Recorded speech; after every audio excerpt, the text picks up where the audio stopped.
World Cup group stage review and analysis, and talking about the U.S. women's team going forward and how we'll fare in the knockout stage. So let's get started.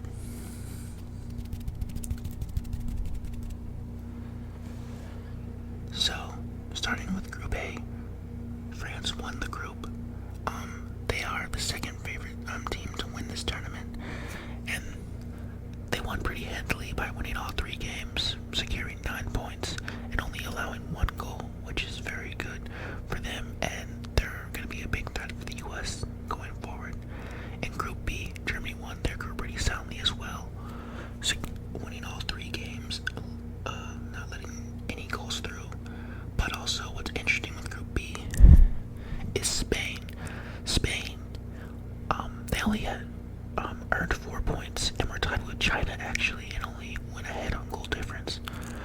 But with them, Spain, as we all know, is considered the dark horse, or one of the dark horses in this tournament, along with England.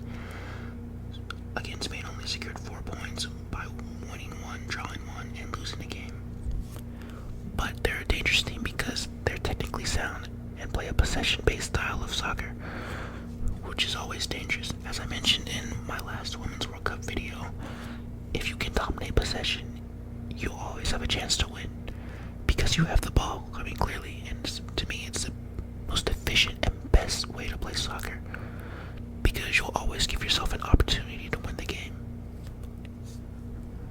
So, they're going to be an interesting team going forward. They finished second in Group B, but this is the U.S. women's next opponent, so I'll be talking about them later. More to come. In Group C, Italy won the group, and Group C is interesting. I'll be honest, this is my first time looking at Group C. I'm not really a big fan of any team in here besides Brazil, but Group C, 1 through 3, each team finished with 6 points. Italy, Australia, and Brazil. And it's an interesting dynamic. I'm surprised Italy won this group, mainly because Brazil has the best player in women's soccer, Marta, and Australia has probably the future best player in the world in Kerr, and she's on the come up. She plays her club soccer in the United States, so she did what I thought she would do. She scored some goals, and Australia only lost 1 game and they won 2, so very impressive outing by them. Brazil did not make it through, which is, wow, that's amazing. Oh, actually, sorry. They're possibly going to make it to the next round. So, the Women's World Cup is interesting because obviously we know in the Men's World Cup, it's the first 2 teams advanced to the group stage, to the knockout round. So, with this Women's World Cup setup, I know they play 3 fewer games in the men's group stage, and they also have the third team also has a chance to make it through to the next round. Interesting, so I'm gonna do my research on that. So Brazil, they're still in it, but either way, they really are. They're top heavy. It's Marta, it's Cristiane, and a couple of others, but other than that, they don't really have the pieces to win a championship, or to win, the World Cup, the championship. So, Group C, I'm not really worried about Italy. I think Australia is more of a threat, again with Kerr, because she's up and coming, and Australia really is top to bottom a young team, so I'll be looking out for them. Group D, England won, winning all 3 games and scoring earning 9 points. And like I said, England is, along with Spain, is the dark horse of this tournament. They're just a dangerous team, and nothing can be taken away from them. They only allowed 1 goal. They scored 5, which is good. And yeah, they won this group pretty soundly. In second place was Japan with 4 points. And I feel sorry for Japan because Japan, at least on the women's side, was known for that possession-based style of football. And it seems like they've lost to players over the years since their 2011 World Cup win. Yeah, so 4 points is, man, I feel sorry for Japan, I really do, because they were, for me, back in 2011, I was like 13, but I was still watching soccer very, very much, right? To me, they're the Barcelona of women. FC Barcelona, again, known for that possession-based style of football,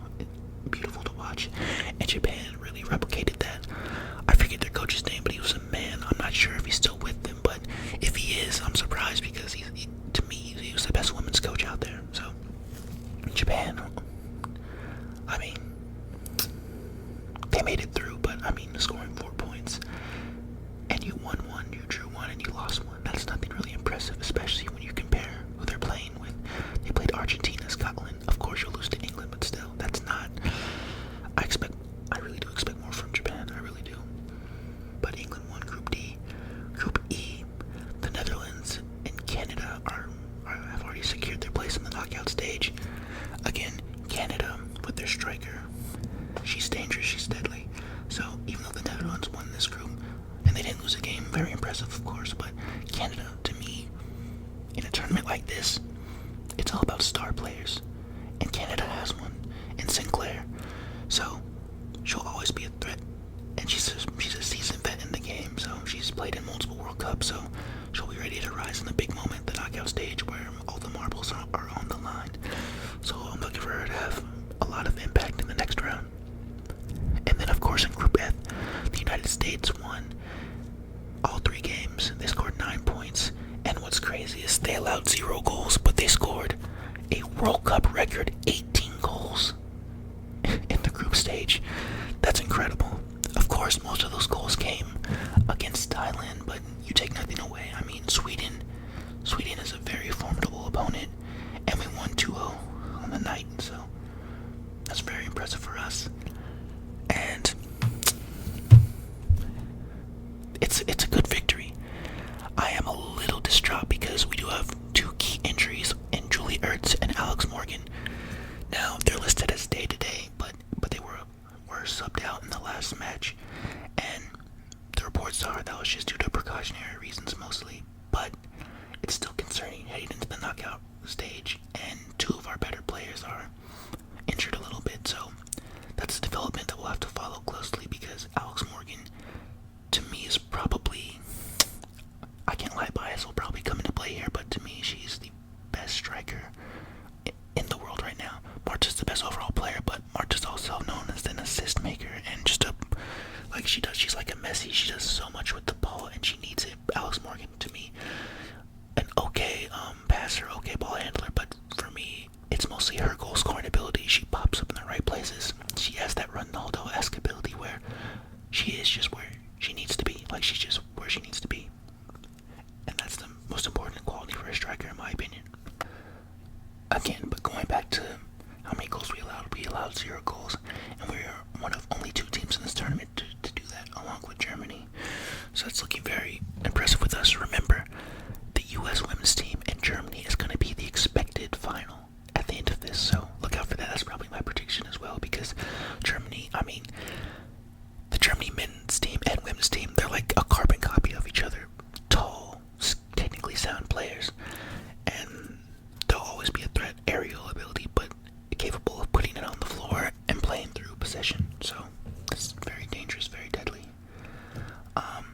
The MVP for me so far is Rose Lavelle, a midfielder who's 24 years old. And for me, that's mainly because she plays, I'm using a lot of Barcelona references here, but for me, she's like an Iniesta or a Xavi. She dominates the ball, and her passing ability is amazing, outmatched by, like, she plays incredible with that. She threads the needle on each pass every time. It's beautiful to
game that's just fluid and a lot of unison and cohesion going on, and that's what makes it the best sport in the world for me. So they're doing away with that, which is going to really advance the tournament forward, make it more exciting. And I do love the human element of soccer, where of course the ref is going to make a couple mistakes, but it's the ability to fight through that, come back, and still get the result is what makes soccer just a unique sport for me. So I'm glad they did away with that, and that will actually help a lot of teams going forward, probably, because every keeper really in this tournament was messing up on that, so it's good they did away with that. Lastly for us, the U.S. women's national team plays Spain. Currently, the U.S. team is ranked number 1 in the world, of course, and Spain is ranked number 7. Now, as I mentioned in my first Women's World Cup video, Spain is known for that technical ability on the ball. They're known for passing, and again, that's a deadly combo. The player that we have to watch out for from the United States perspective would be Caldente. Hopefully I'm saying that right. As I watched the 2 or 3 matches for Spain, I watched 2 and I had to YouTube one. I couldn't make it for that one. But the games, all the highlights I've watched, the 2 games that I did watch fully, the chances mainly came through her. She was the person getting off the most shots and creating the space to get open. Now, I never count out a striker who can get open because that's the most important job of a striker, and if you can do that, you're unguardable in my opinion. And we all know our defense is shaky at best because the left back position for us is probably our weakest position. Now, we did have Julie Ertz there, but she got injured. Now we put in what is her name? African American lady. Either way, we all know who I'm talking about. With her, if you watch the highlights on her, she hasn't really been doing her job to the best of her ability, and she's letting the offensive players get through. She's playing too high of a line, and the players are getting in behind her and the wingers that are on her side are able to cross the ball in, leaving her in the dust. So that's not a great sign moving forward for us, and with a player of Caldente's standards, she'll easily expose that. So I'd say watch out for that. Caldente is mainly going to be coming from the right hand side because she knows she can easily cut in or get around past our left back with ease. So I'm very concerned about that moving forward.